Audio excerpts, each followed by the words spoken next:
जनतेचे दुःख पाहून त्यांना यातना होतात. जनतेची आतून सुटका व्हावी यासाठी संत तुकाराम महाराज सांगतात, नदी वाहून आणि माती काढ पाहुणी परीक्षावे उत्तम ओंगळ तुकामने बोले कैसा चाले वंदावी त्यांची पाऊल. याचे निरूपण सांगताना जगद्गुरू म्हणतात, पाणी वाहून आणताना नदी सोबत माती गाळ कचरा सर्वच येतो, पण पिणाऱ्याने गाळून पाणी प्यावे की स्वच्छ पाणी प्यावे हे पाहून ओळखून अभ्यासून घ्यावं. तसंच जीवनाचे भोळ्या भक्ताच्या भोळेपणाचा फायदा घेऊन बरेचसे जण आपल्या अमृतवाणीतून ज्ञान पाजतात. इतरांना सांगतात की बाबा रे, आपल्या मुलीचे लग्न साधेपणाने करा, कर्ज काढू नका, जमिनी गहाण ठेवू नका आणि स्वतःच मात्र आपल्या मुलीचा साखरपुडा 1,00,000 माणसांच्या मध्ये लावून देतो. या अशा मंडळींच्या कीर्तन प्रवचनाने लोकांचे मनोरंजन होईल, मात्र त्यांचे शब्द जनतेची पीडा दूर करू शकणार नाही.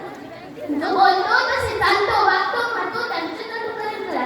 काही गरज नाही अशा कीर्तनाची प्रवचनाची या महाराष्ट्राला. जग आज तिसऱ्या विश्वयुद्धाच्या उंबरठ्यावर उभे आहे. जगाची महासत्ता असणाऱ्या देशाचा राष्ट्रपती म्हणतो, जगात शांतता नांदावी ही माझी इच्छा आहे. नरसंहार झालेला मी अजिबात खपवून घेणार नाही. तुम्ही 7 युद्ध थांबवलेली आहेत, मला नोबेल द्या.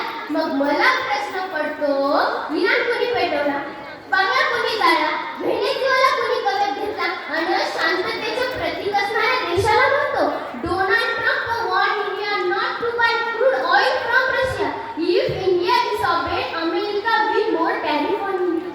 कितीही बालबुद्धी या ट्रम्प तात्यांना खरं जनतेचं भलं करायचं ना, तर मग इंद्रायणीचा पवित्र पाण्यात डुबकी मारून जगद्गुरूंच्या गाथेतील उडता आहे जनान देखवे डोळा या अभंगाचा सार समजून घ्यावा लागेल. मित्रांनो, भारत जगात तरुणांचा देश म्हणून ओळखला जातो.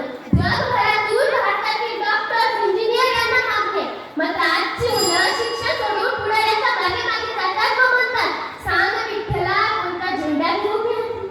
शाळा कॉलेजमध्ये तंबाखू मुक्त करण्यात प्रहरी गटाची स्थापना केली का? कशासाठी? व्यसनमुक्तीसाठीच ना. आधी उडता पंजाब, उडता महाराष्ट्र आणि आता उडता भारत. जरा विचार करा.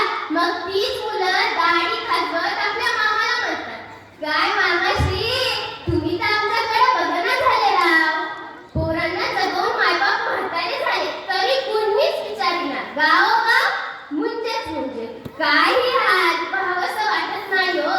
म्हणून मी माझ्या भावंडांनो तुम्हाला सांगते, विनंती करते, दारू गांजा पिऊ नका, इज्जत अब्रू कमावू नका, बिन लग्नाचे तुम्ही राहू नका, बिन लग्नाचे तुम्ही राहू नका. म्हणून मी तुम्हा सर्वांना विनंती करते, तुम्ही थोरांचा सन्मान करा, घरातल्या विठ्ठल रुक्माईचा सन्मान करा, संतांच्या विचारांचा अंगीकार करा. जय हिंद, जय महाराष्ट्र.